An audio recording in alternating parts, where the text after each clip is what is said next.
Hello, and welcome back to another episode of Geneset Rising. I'm your host, your DM Pep.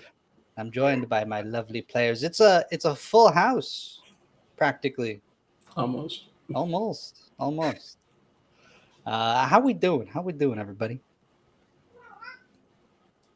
Pretty good. Not bad. Pretty good. Doing great. Ready for some action. All right, let's just. It's been a while since we've all played. I feel like it's been like a couple weeks at least. How long has it been since the last sit down play session? 2 weeks. It's been 2 weeks already. Since the 5th, I believe. Damn. Yeah, Okay. might A have little said the summer fifth. break. Little summer break, yeah. Yeah. So let's just go around the table and reintroduce yourself and your character. Let's start with Borbo. He's at the head of the pack here on the cams. Take it away. How much detail do I give? Like a fresh start, basically. And just a So brief he's little. Borbo is a look. Canon 11-foot, 11-inch hog. He has a huge horn on his Whoa. back, and he's nice and crusty. He has his leather armor has like sea remnants on it with barnacles and stuff that are kind of like on his shoulder pads from excessive salt water exposure. Yeah, that's pretty much it. Beautiful. Can we get like a really impromptu little Borbo quote from the ether?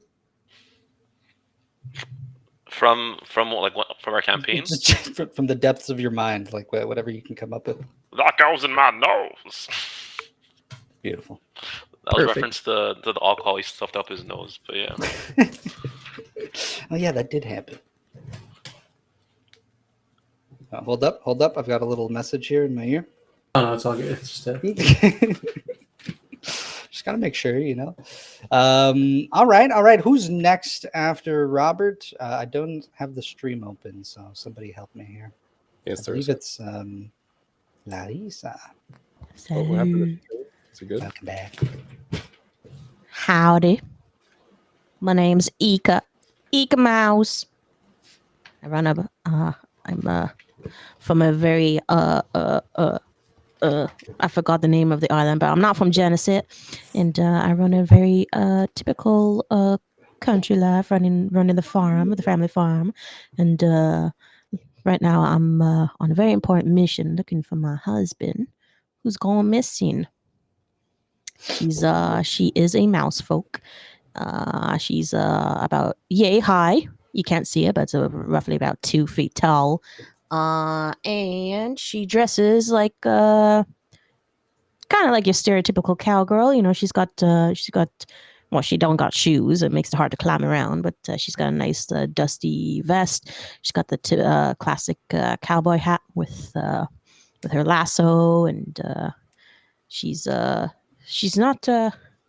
she keeps herself clean, but she's she wears she's comfortable.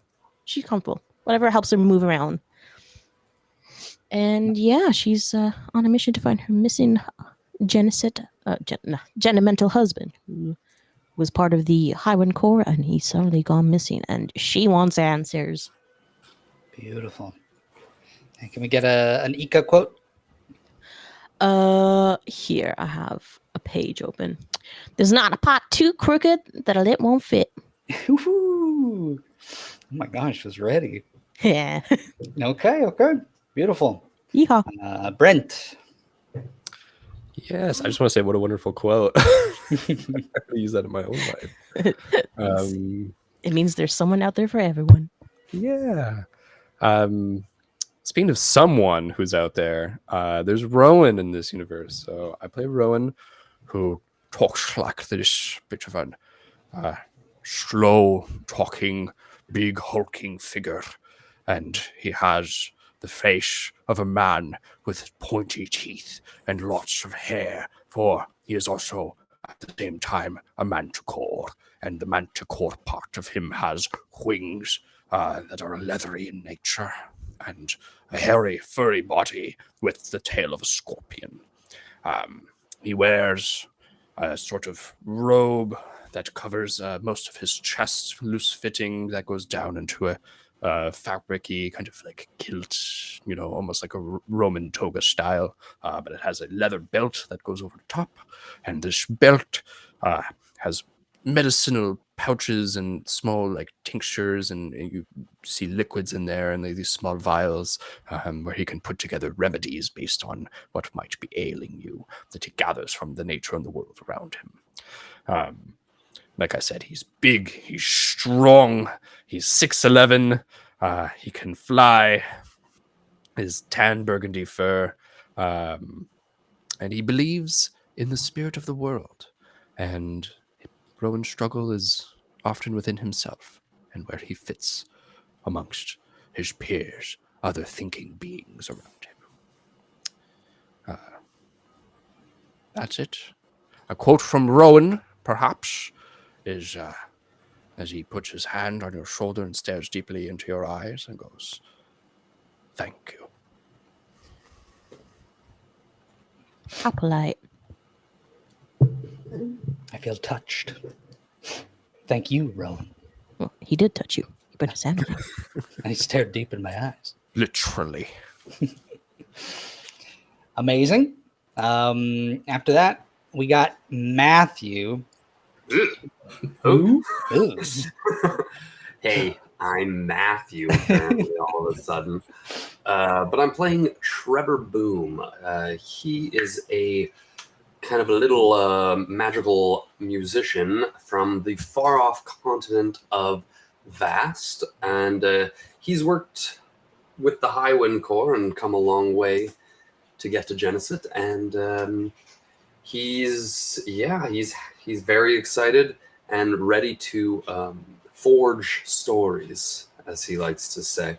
And he's a goop creature, a goop humanoid. Sometimes he's around 6 feet tall. Other times he's more like 4 feet. Sometimes he's like a 3-foot pile of goop. He's like a bluish color, kind of like this, semi-transparent, and he's got like some a little bandolier that's kind of like half inside of him and like kind of like floating outside of him. Same with his like little tight shorts that he wears. And he's got his goop tom-tom, a trusty boomerang, and a magical rod that he keeps strapped to his back from the bandolier. And a quote from him, I guess, would be looking at the most exciting looking person in the room at that time and going, "Ah, oh, my muse," and rushing off towards them. Yeah, and coming up with all sorts of new titles for that person. Oh, I have so many for our friend Rowan, some that we might hear later on. Excellent. Next we have Shy. Gisela, please, thank you. Gisela is a Genemental who is a spriteling. She's basically, I based her off of a little lightning bug who's a barbarian and uses dual-wielding axes to rage at the universe and bring balance to the cores of all Genementals. Rage is a way to bring things into balance. If you yell at it enough, it will work. She's got the donk that lights up, but she's normally around, I have in my notes, 10 inches tall, but when she gets real angry, she grows to be a large individual, which I'm saying is larger than I recall because it's not in my notes. But she grows in height and size in a general sense. So, don't make her angry. But she enjoys being someone who can beat things into submission in the way that she needs it to be, even though she will think about it beforehand slightly. I guess a quote for her would just be the sheer excitement of fighting fire with fire. So it would probably just be screeching rather than a quote. And I don't want to burn your ears that way. Do not anger her. She will roll nat 20s. I did roll a really clutch nat 20. You're so right. Yeah, this is true. This is true. Well, we look forward to the quote inevitably later on in the Inevitably. campaign. Beautiful. Next, we've got Simon.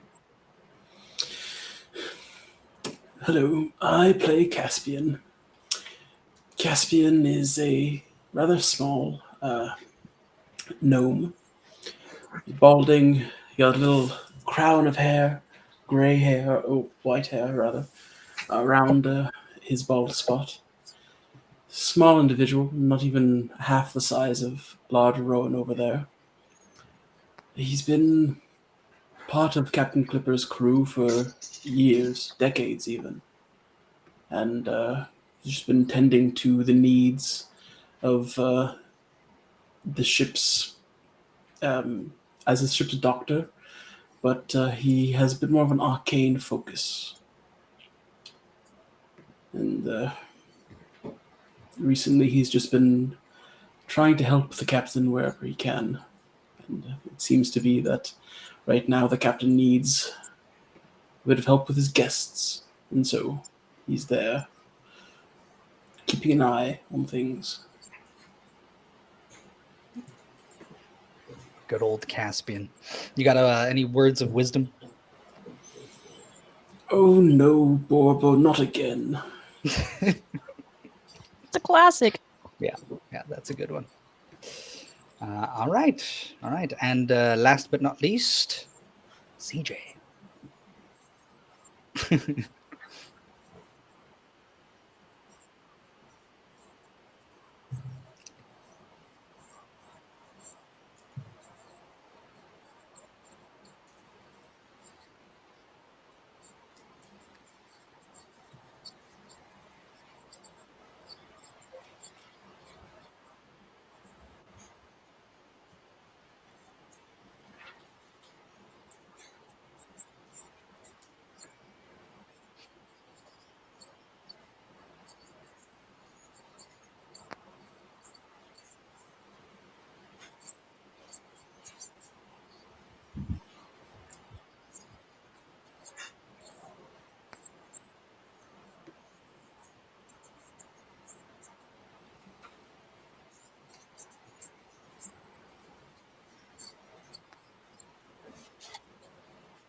You son of a Amazing. Amazing. Beautiful quotes, beautiful reintroductions of everybody's characters. And today we're just going to jump back in. It has been a while since we've all played, so I think we're all eager to get to rolling the dice. The last time we were all split up a little bit. We effectively, everybody kind of went about their own business throughout Port Fiogo.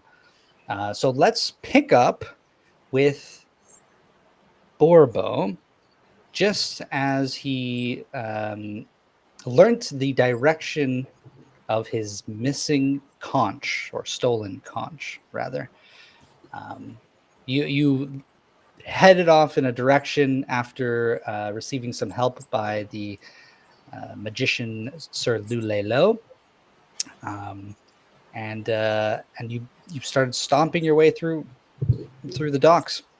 As this is happening, Caspian and Levi, you're off looking for the captain, but you catch a glimpse of your big friend stomping through the alleys. He kind of just maybe passes in front of you quickly. He seems determined. He is on a mission. Levi, that seemed trouble. You can hear me in the distance running, like running through the streets. Like That seems like trouble. I believe Borbo was off to do something a little reckless. you can actually like see Borbo crying as he's running. Like it's like an angry cry, as he's running, which is funny for his size. You don't think he would cry, but like the teardrops are massive, probably. Just you It can might feed the whole even be family with that raining water. nearby him. Everyone's taking up umbrellas.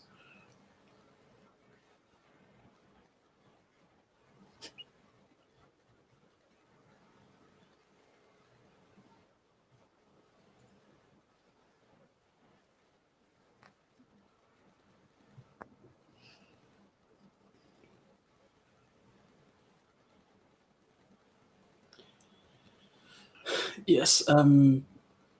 Well, I'll catch up. My little legs won't be able to catch him as quickly as yours, but it will be hard to lose him in this crowd.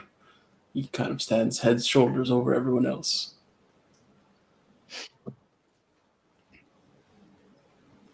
Fair point. Well, I suppose we should best be off. Can you call him? Borbo! Borbo! My voice isn't quite what it used to be. Can I hear him? How far am I right now? That's the. Yeah. Do you hear him? It's up to you. Do I hear him over the sound of my crying? My grandma's conch. I don't think he hears you, Caspian. I don't think I'm running that fast though, but like.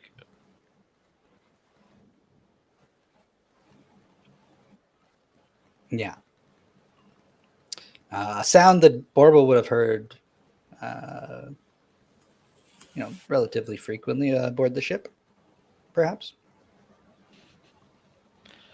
He turns around like. And it's like the the dramatic slow mo from like a freaking Korean drama and he sees like his makeup. It's not makeup, but imagine this like that moment where he's just like the snot's dripping out of his nose and he's like, "Caspian, is that you?" Like One Piece crying. Yeah. Literally, It's not like- the anime like the little freaking drizzle. Yeah, big droopy schnot coming out of your nose. He looks pretty well, frantic. it was Caspian, in fact. But do you need help? So, how far are they from me? Like, are they in my range?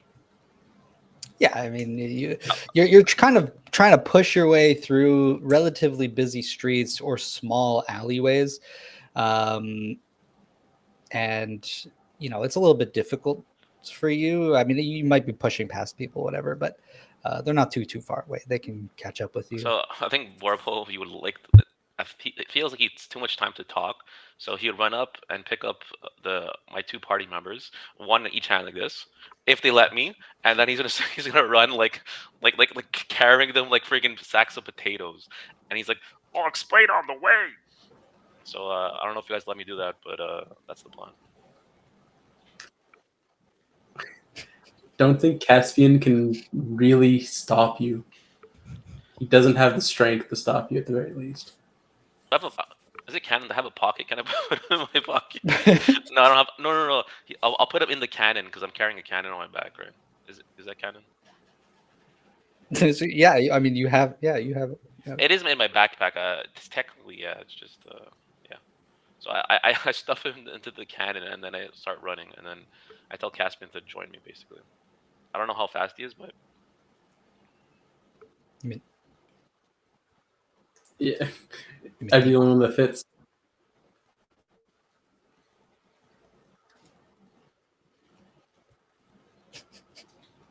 oh, sorry, bro, I got mixed up. That exists in this Hexworld, yeah.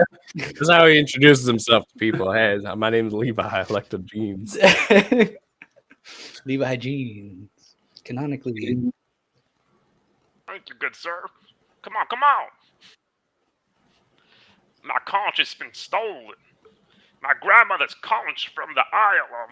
And he starts mumbling because, yeah, you guys can't recall. Whoa. Now's a perfect opportunity to tell us the name of your isle.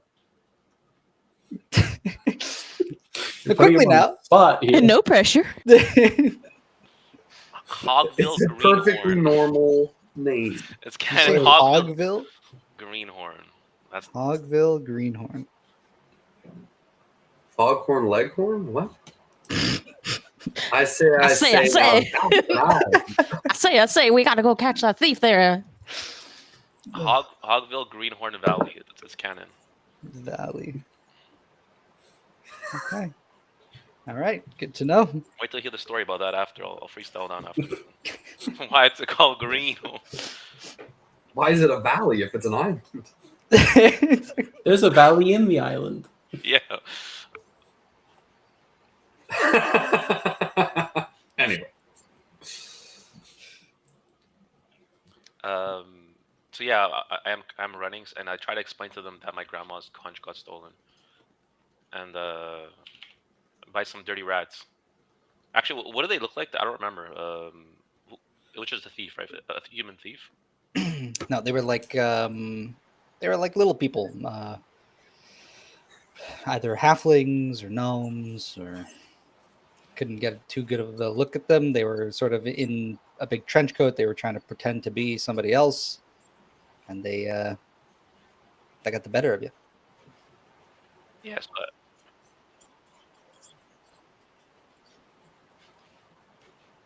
what do they look like?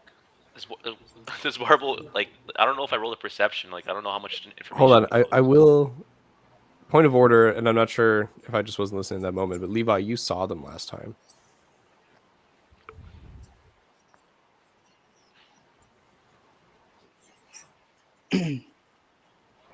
Yeah, they were like halflings and gnomes. There was 3 of them. Yeah, so I think Borbo would say, yeah, there was 3 gnomes. They look kind of sketchy, and one of them smelled like cheese.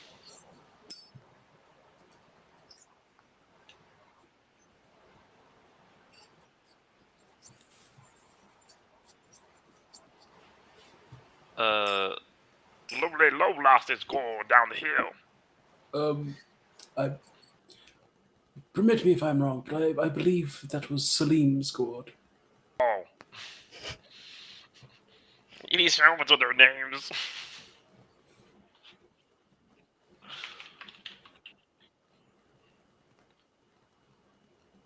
Well,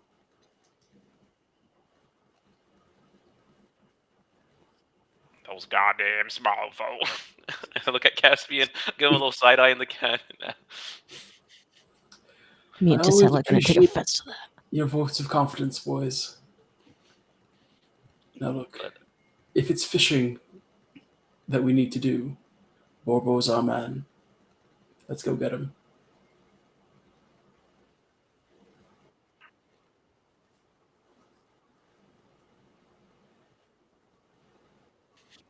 I just, I feel like this whole conversation is going on, like we're like running through town and like we're, like dodging people. I think like meat, like I just imagine that. Okay. So you're walking and talking effectively. Yeah. Okay. Borbo, you're leading because you're the one with the Yeah. sense of the direction. I do in which specify you're conscious. that I know like the direction because of that magic boy. That was Lulelo, right? The magician. Yeah. Okay. Yeah. So give me a survival check, Borbo, with advantage. Greenhorn Valley. I'm going to give him guidance. Nice. So you have an extra d4 to that roll. 11 plus a d4. Let's see what I get. Come on, baby. 3. So I got 14. 14. Yeah. Decent. So you're able to guide Levi through the streets and through the alleyways, and you're effectively moving parallel to the docks, to the sort of like coastline, as you're moving through town, and you're moving away from like the main market area. So you're sort of kind of going to the outskirts, to the sides of the docks. And you're noticing that it's becoming a little less busy. It's becoming a little less populated, a little less loud. And the quality of the docks themselves, the ships that you see, the boathouses, everything starts to look a little bit more dilapidated the farther you get away from the center of the market. Is there anything that would be noticeably like anyone staring, or like what's the is the people, like amount of people in that area? Is it like less people, less populated? Hmm. It is. It is. Go ahead and make a perception check. And anybody else who's also, keeping an eye out can do so as well. Levi or Caspian. Oof. Yeah, I mean, there's nothing else that Caspian can do aside from with his high vantage point in the cannon. I got a 7, so we don't see anything. He's running on the 12. ground. 12. Okay. The three of you spot there's like a few fishermen, some sailors, things like that, dotted throughout the travel. And they do kind of look at you. They especially kind of give um, maybe longer looks at Borbo, this big guy kind of crying and like running through the streets. He's causing quite a bit of commotion. And yeah, so I mean, but you're not really getting any, nobody's necessarily tailing you, or there's no like bad vibes coming off them. Just try to. I totally forgot. So the magic dude, Lalo, he gave me a specific coordinate. Like, how am I aware of the location? He just put it in my mind, right?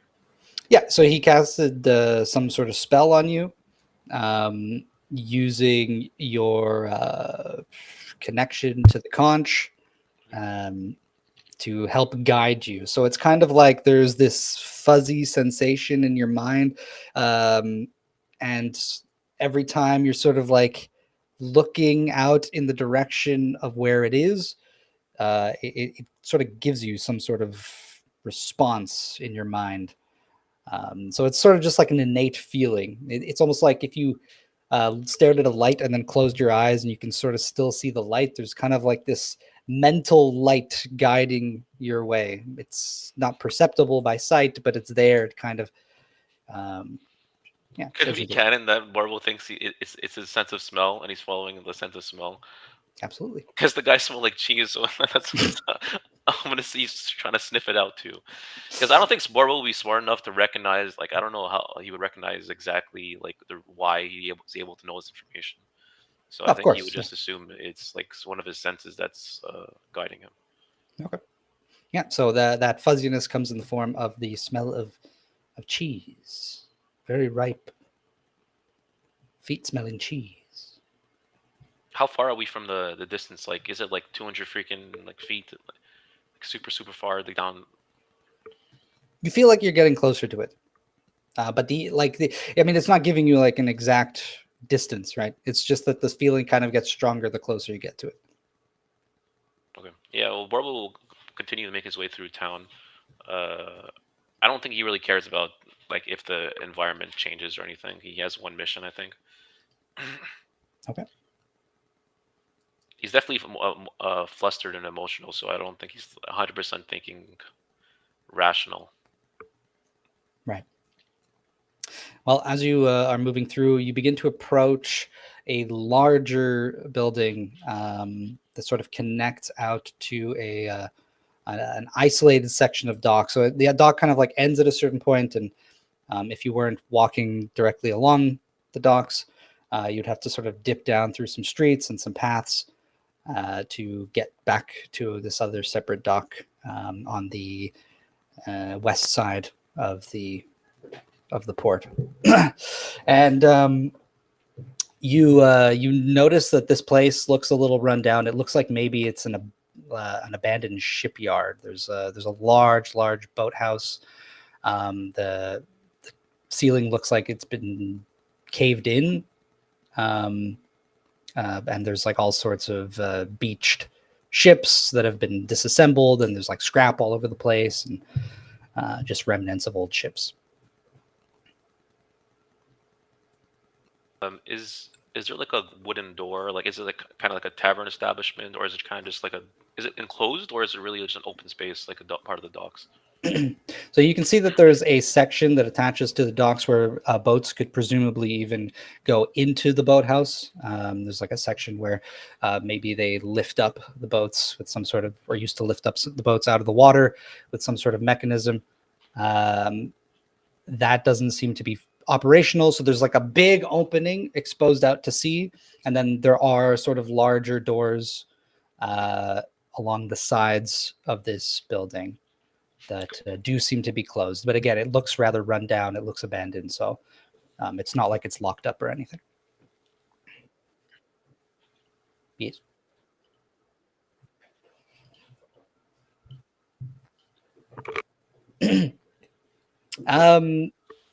It looks like, well, you know what? No, yeah. I mean, you're a rogue. It looks like the perfect seedy place for unsavory individuals to hang out. It's away from the hubbub of the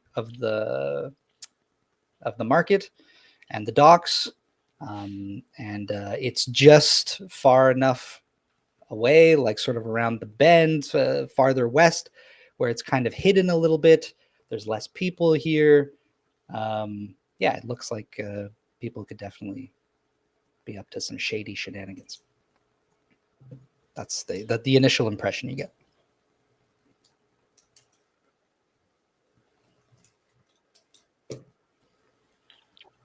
I think what we should.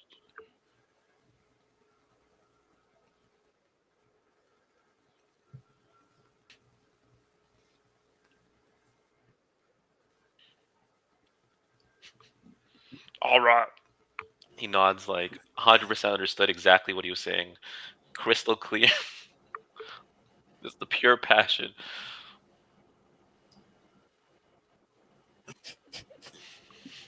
Caspian's gonna hand him down like a rag.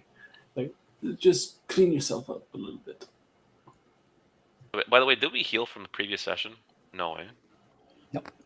I don't know. Well, I wait, had 16 health. I'm not sure how that happened. No, you definitely did, because the damage was from the fight with flashback the episode. Leviathan before. Oh, yes. Okay. I'll put myself for full health.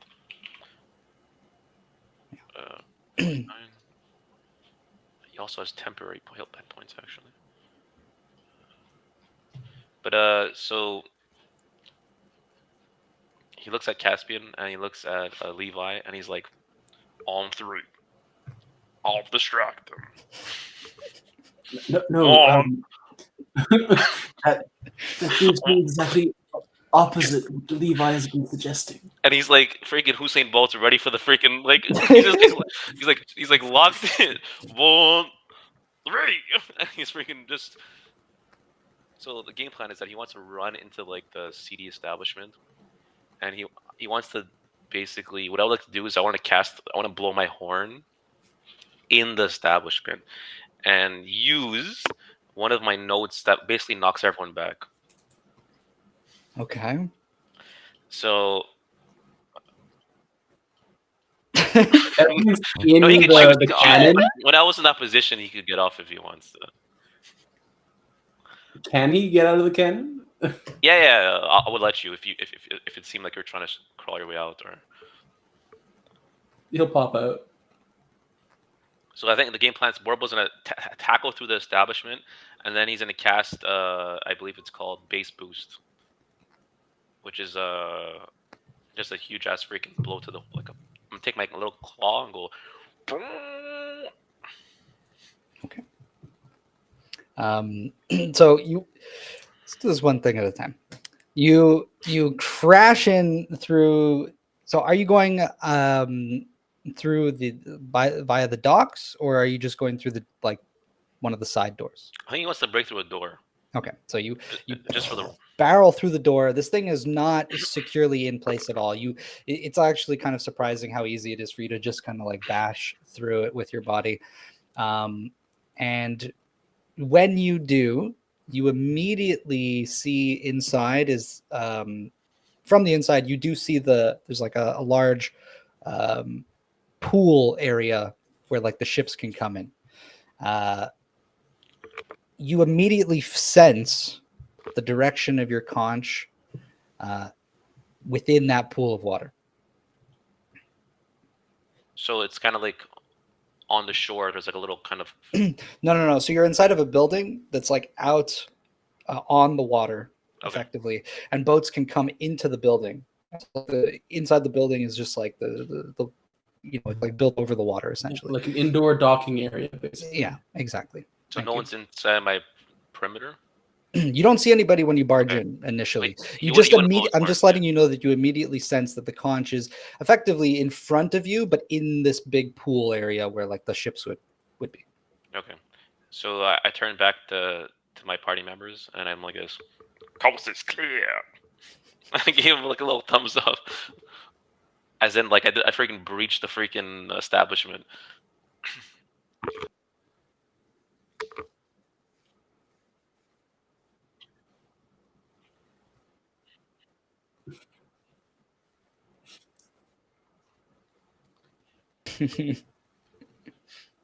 Maybe. Give me a perception check. I should have my deck. Well, you're a bit more in your element here. You know what's best.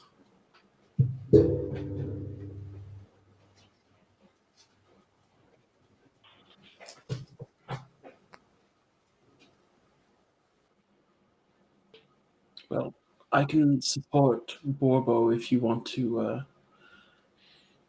keep an eye out on the wings. I got it. So I do tell them like the people are like really right into that pool. Like I specified the information I know, like letting it. Yeah. So what's the game plan, guys? Now he asks for a plan. He turns, and there's no one there.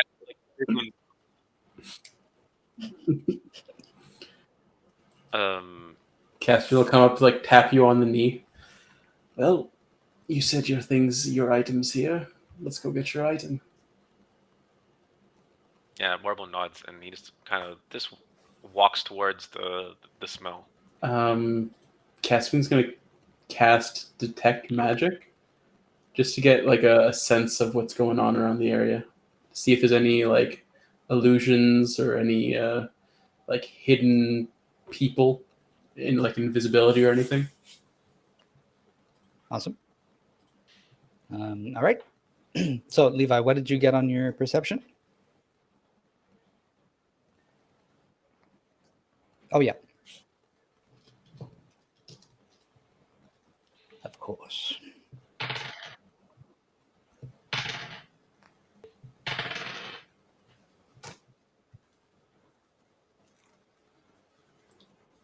Natural 20? Damn. Damn. Walls, bro. Okay. There's so much just kind of like junk and scrap in this boathouse.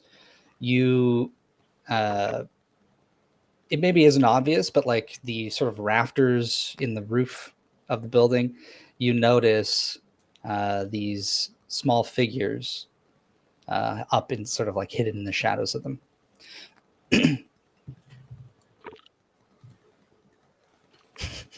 Exactly. Several, actually. How many? More than 3. Then they have not. Well, what was you said your stealth was 12? Something like that.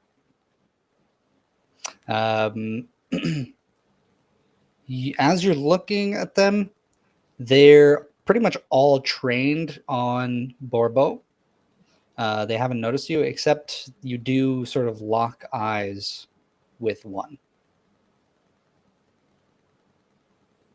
Where's Rowan when you need him to lock eyes with someone?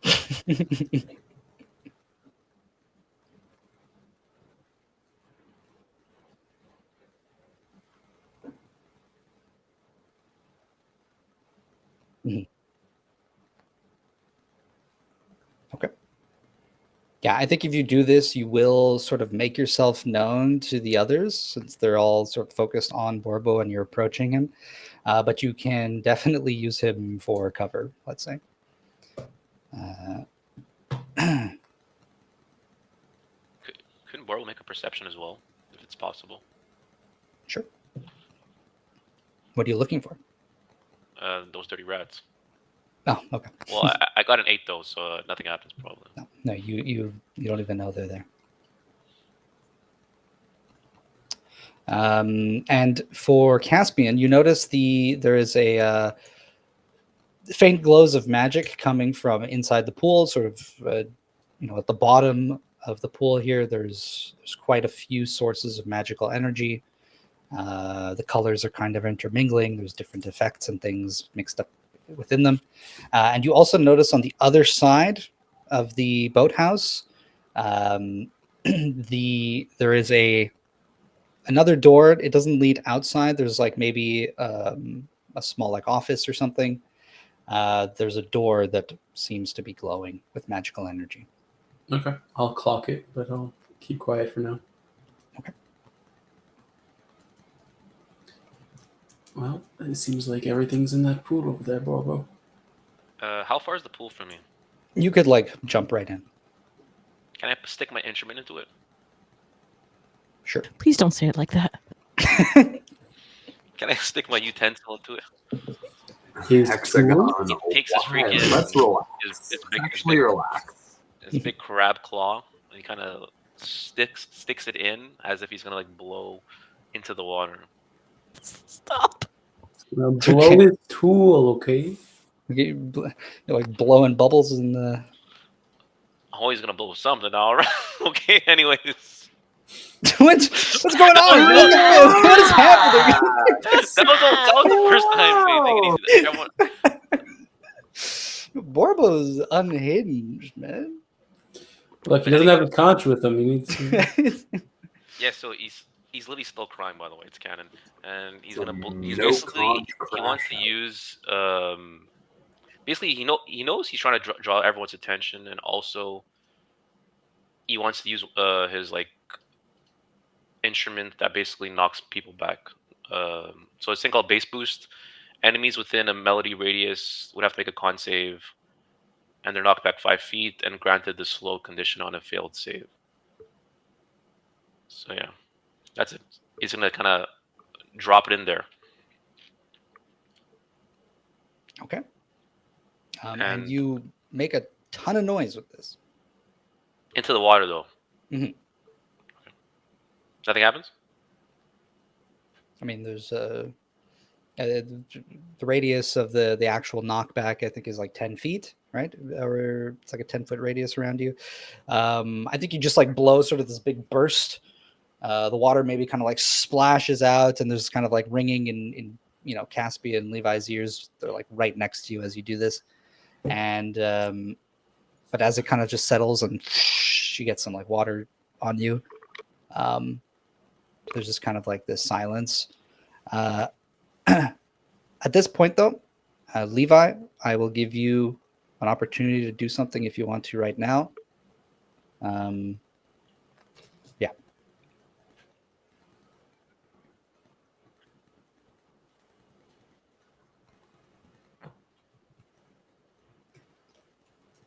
Okay.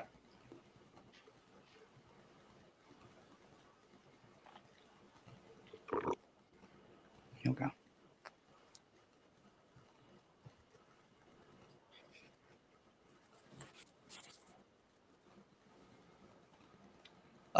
So you mean for the dudes that you spotted?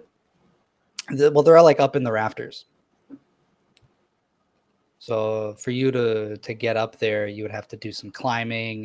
You'd have to find a way up there. It's pretty high up. Like the building is meant to accommodate like large ships that come in, so it's quite large.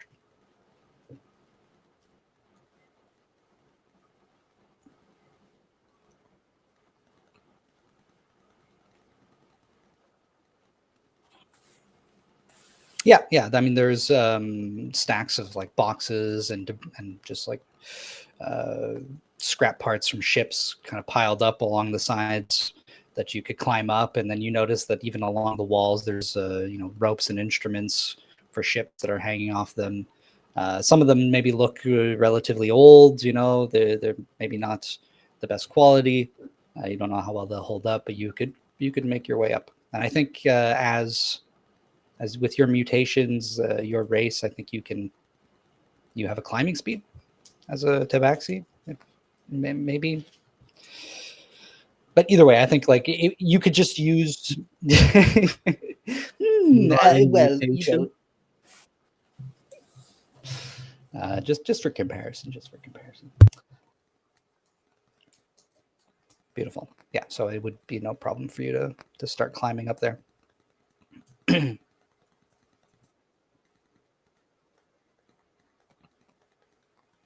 Okay.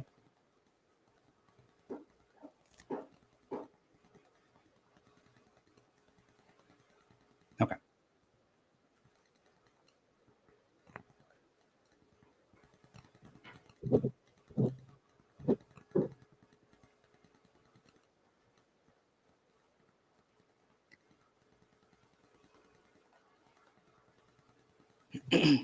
I think the one you locked eyes with kind of takes a little step forward out of the shadows, and kind of like flips over a little hood. And it's one of the 3 white-haired halflings that you had seen in the market, sort of in one of the back alleys.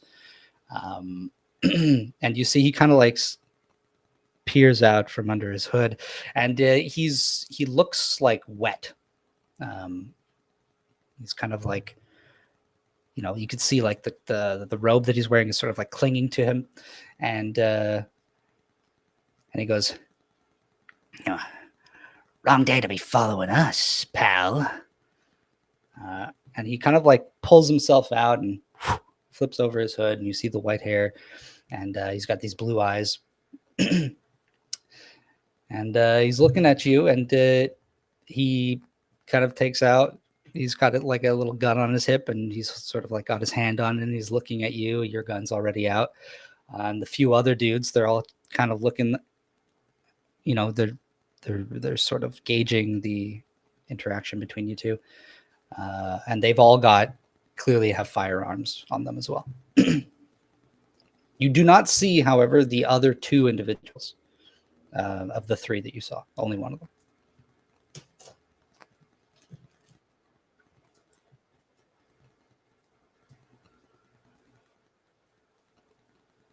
Yeah, no need for shooting. We're just watching what your friend's doing here.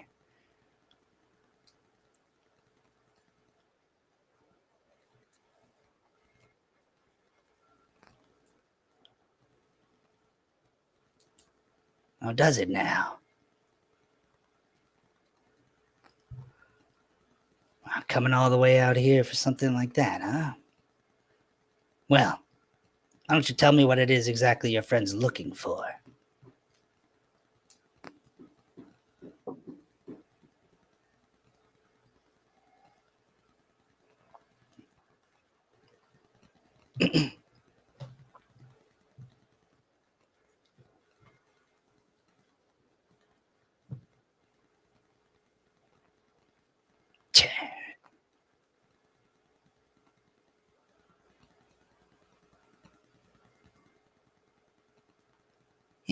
Yeah. And you notice that like he was visibly kind of frustrated when you mentioned the other 2, or spotting like the 3 of them together. Or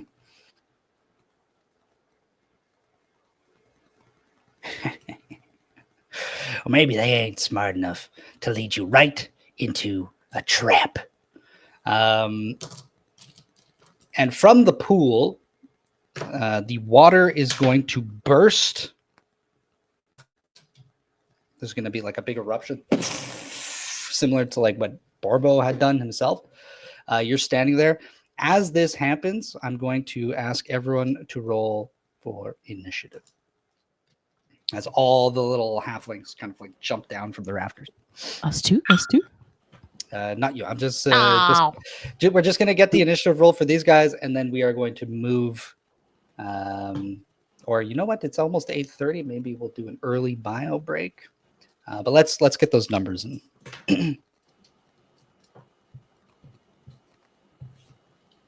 18. Okay.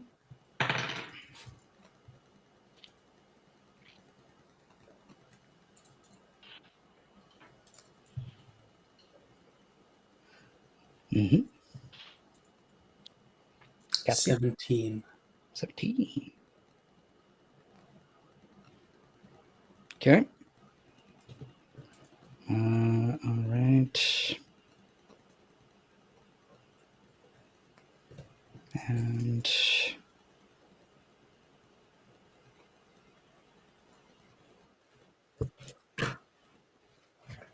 oh,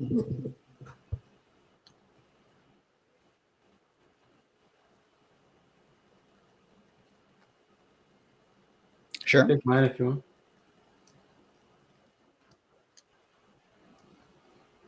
Go for it. All right. All right, great.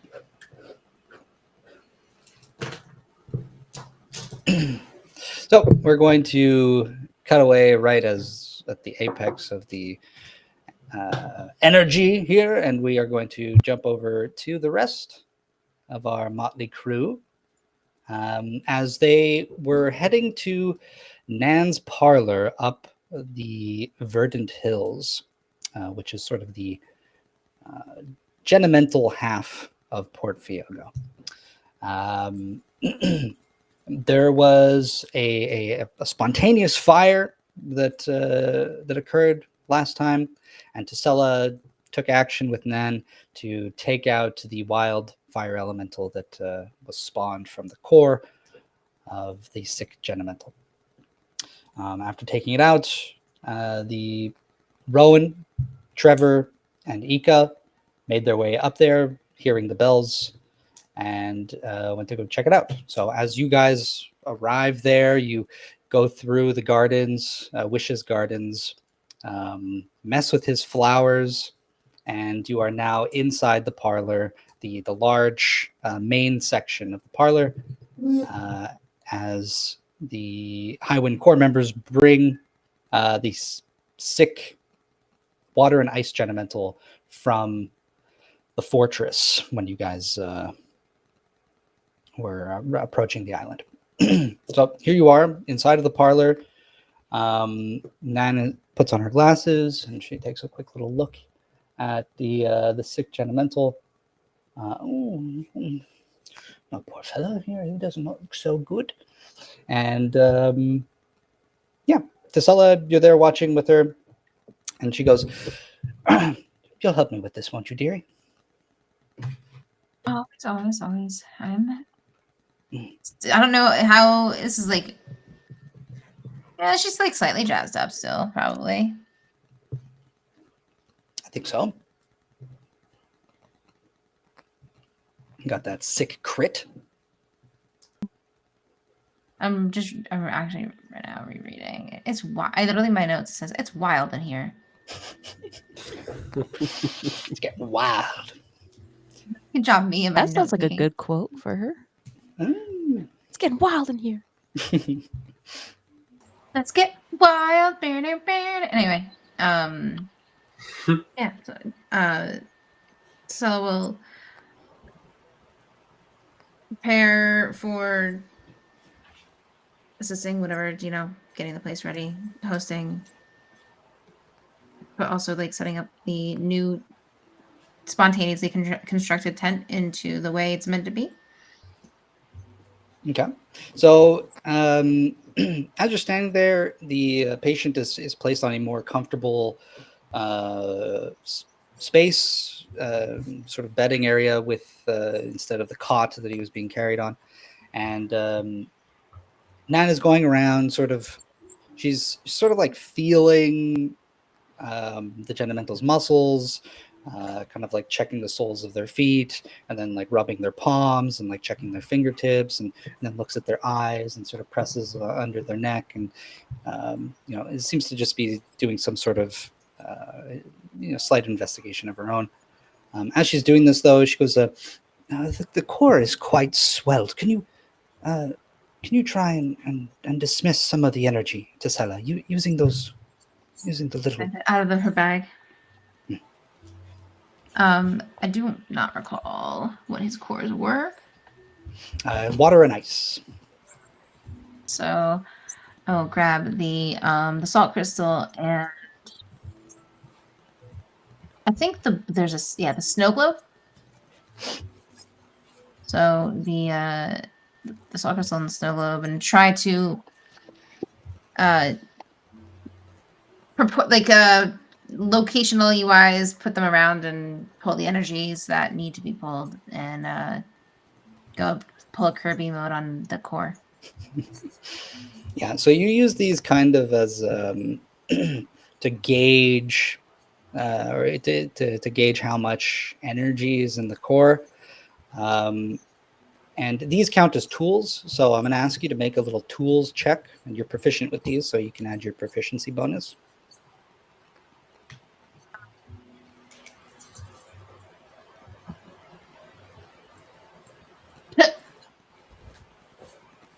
Four. Okay. Yeah, and so you're kind of I mean, you're looking for like places to sort of like see, like where you're getting a reaction or maybe sensing some of that elemental energy. Go too jazzed up. Can Rowan give the help action? Ooh. He's been watching this Stella closely. still has the boom. Oh, from last time? That's right. I think I Last do. time. Okay. Slushy had given her that second boom. But I mean, absolutely, I think Rowan, you can help if you'd like. All right, well, thematically, I'll help.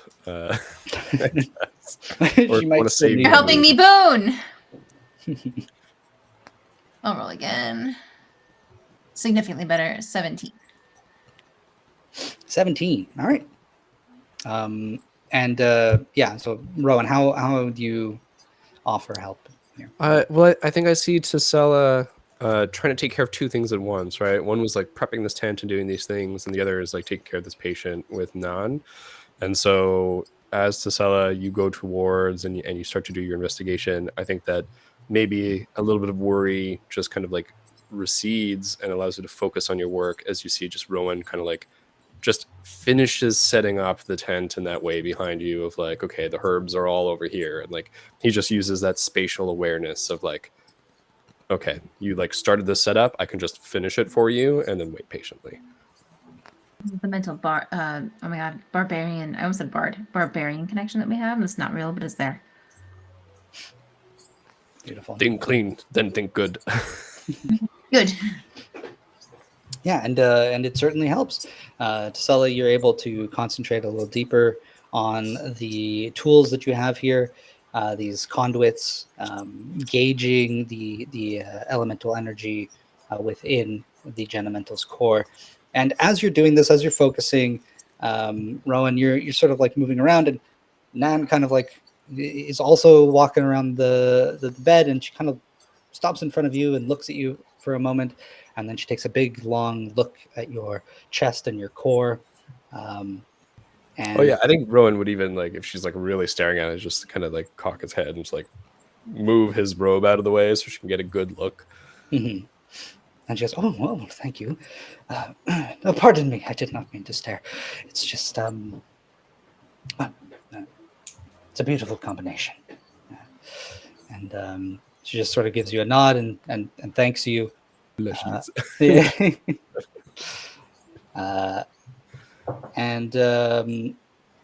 think she like turns back to you. She seems a little bit busy. She's putting together some sort of a little salve in the background there.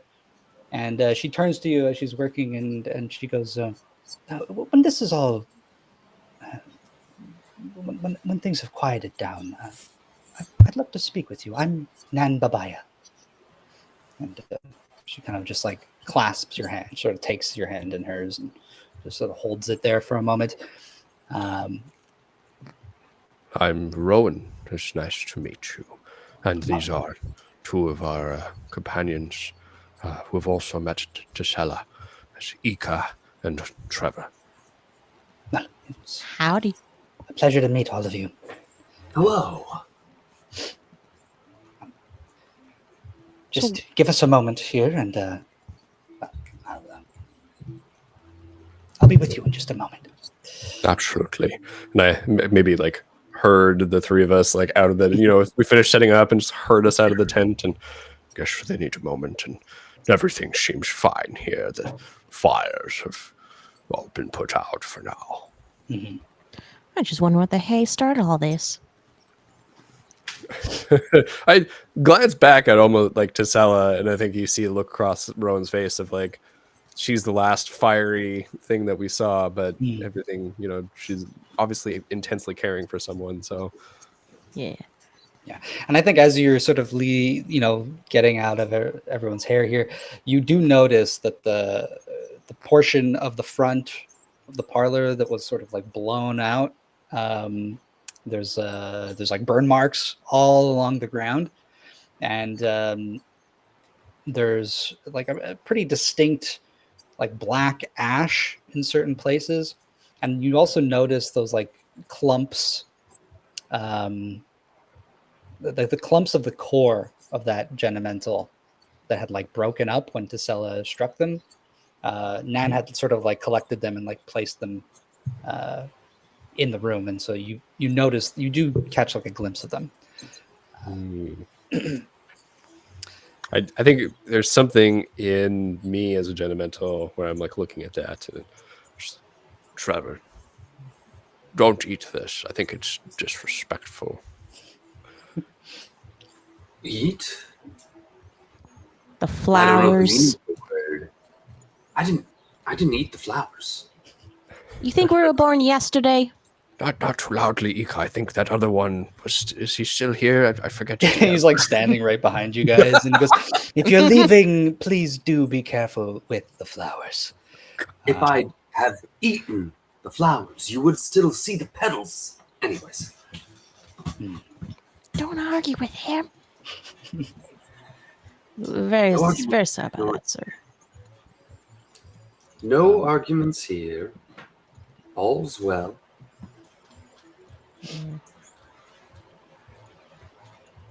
I'm not hungry anyway.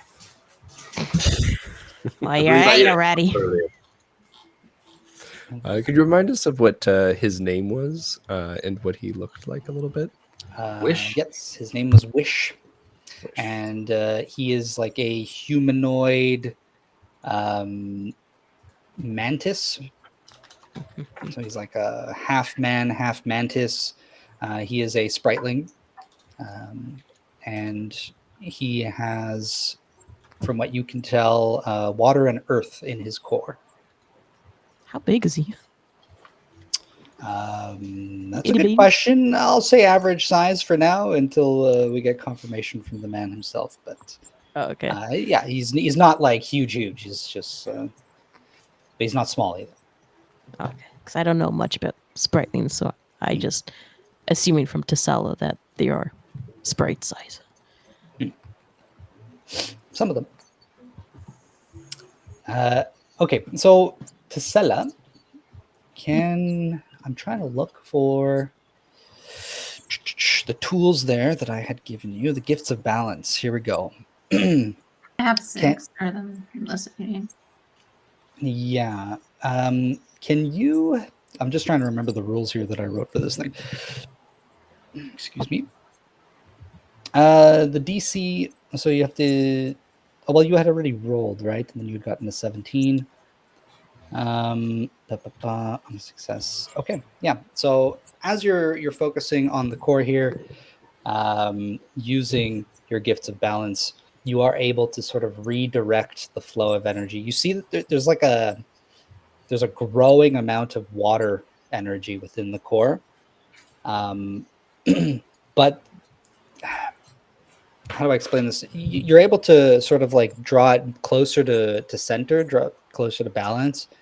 But there's some sort of other influence on the core currently that is preventing it from getting perfectly balanced. And so there's some underlying thing here that's happening with this Genemental that these gifts of balance are just unable to push. Bring the balance. Yeah. I think she would be expressing her frustration at this point. Like I'm trying and something's blocking it. And I mean, not that she's gonna like get fired, but like you probably see like the tension in her hands, like while she's holding these objects, like just increasing slowly. Like her grip is getting stronger, and she's like, "He's been waiting for so long, and I don't understand. We cannot fail." And this Wish is going to approach you. I think he'll sort of kneel down like next to you, so that like the two of you are kind of level. I imagine you're flying around, right? You don't really walk. Yeah, she's floating around. You're sort of like at eye level, and he goes, "Patience, Tesella. Let's work on this together." And he places his hand on the core, and you see that his own core of water kind of resonates with this other Genementals. And he kind of like winces a little bit, and he goes, "Do you feel that? It's like, I mean, he's almost balanced, but it's like the cold." He sort of like rubs his hand, and then he rubs his own core. She'll like put the salt crystal away, and then like just put her hand on Wish to see if she can like pull from his energy as he's doing that. Yeah, and you immediately feel this like cold sensation, and Wish doesn't have ice in his own core, but it's almost as if it's giving off ice energy. And so even Wish seems a little perplexed, and he looks at the individual, and he goes, "Well, I don't know how to explain this, but today of all days has been the one where I feel that I hear the voice of the sea the least. Like there's a white noise blocking her out. I wonder if the same is happening to him." Nan kind of approaches, and she goes, "Well, I'm not sure I feel what you are." And she puts her hand over, and she goes, "Well, it is rather cold. We can continue to try and alleviate the ice energy from this core. Hopefully that will solve the issue. So for now, this is all three of us together." And she takes out her own little snow globe, and Wish takes out his own, and the three of you begin to sort of channel and focus to pull and draw away that ice energy sort of into these snow globes. Can I contact Rodney as this stuff is happening? Sure. I'm vigorously taking notes. I'm just... What do you think about these snow globes there, Rod? Amongst the cacophony of energy that I sense, they are quite pathetic. Nothing more than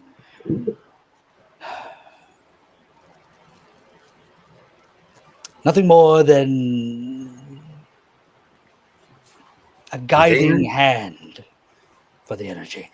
Pathways of no interest to me. Excellent. One more thing to be ignored. That core, though. And you can feel like his intent focusing on the core of the Genemental, the sick one. And Rodney is like, "That core.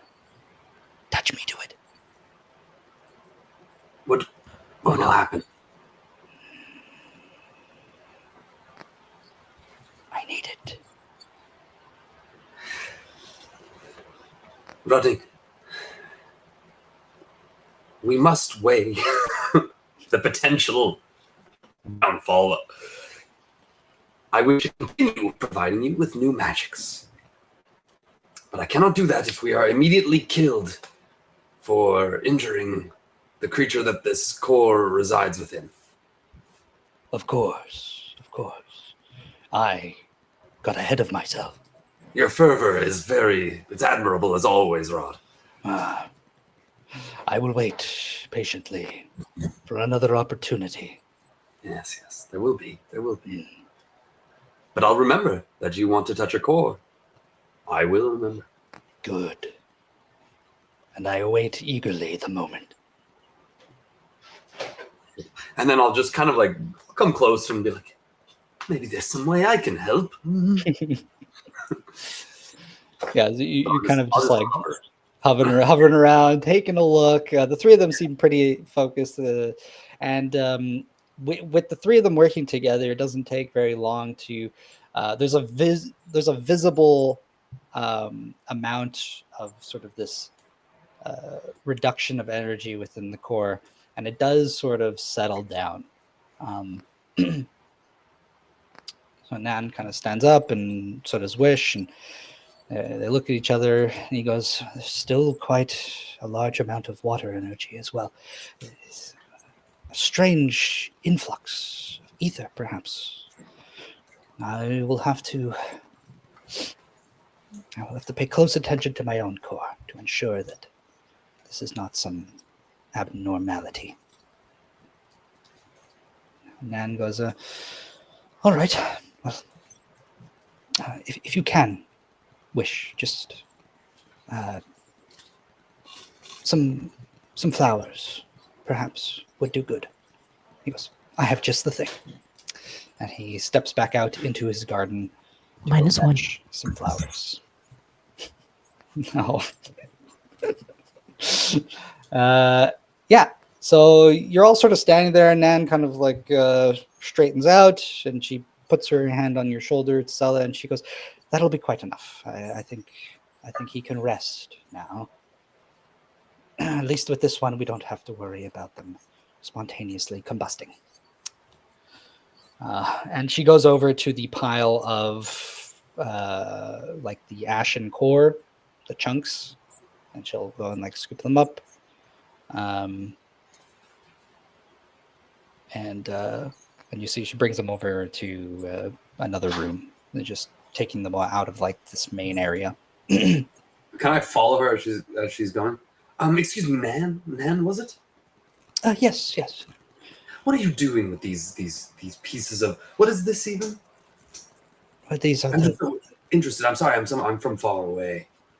No. That's fine. Is Trevor touching things as this happens? Like, is he picking things up to like? Is he like, "Ooh, what is this? What is this?" No, I'm Ooh, just walking beside Nan and I'm asking her questions. I've not touched anything. Just curious. Kept his sticky little fingers to themselves. I'm gonna get a Tinkerbell smack. Is what I'm preparing for. Careful, I bite. Burn. Does he have teeth? Not really. Jelly. It's a gummy bite. You. It's like those gummy candy teeth. Okay, Toothless Grandma. for real. No. Do you even have a mouth? Not really. No. It's kind of like an indent where the mouth should be. Beautiful. What was the question again? I was just asking Nan what she does with the core, but I don't even know that it's called the core necessarily. Oh, right. Yeah. And she looks down at it and looks at you and goes, these are the fragments of the core of the Genemental. I'm going to put them to rest, I suppose. Just something I like to do. Is there any way? You see, I'm something of a researcher and a storyteller, and I'd like to know if there's any way that I could, with no disrespect intended, study these items of or these pieces of power. Oh, you're with the Highwind Core. Yes, of course. I always study ones. The vast division, actually. I see. Well, I can't offer you this one, but there were others in the past that I had donated to the Highwind Core. I'm sure they still have them. If you care to take a look at them. The commander didn't Here. mention that. Here, and she kind of looks at you, and she's like handing it to this. I feel like this happens all the time. Someone hands you something, and then they're kind of like, "Wait a minute, this guy doesn't really have hands, but here you go." And she hands you like a little piece, and she goes, "If you wanted to take a look." Yeah, kind of like pseudopod comes out of like my neck, picks one up, like, looking at it. Very interesting. Can I get like a sense of anything lingering power, or is it like a void shell? It is completely void. It has no remnants. It is a husk, like you say. I really appreciate it, man. Hopefully we get to speak more, and I will get to learn about some of your stories. But I'll let you to your work. Thank you. It won't take me long. I just need to place it someplace. I'll be with all of you in a moment. I would love to serve you all some tea and get to know you better. So just 5 minutes, and she scurries off with these pieces. Now we'll take a little quick bio break. It's almost 8:50, and we'll be back in a few minutes.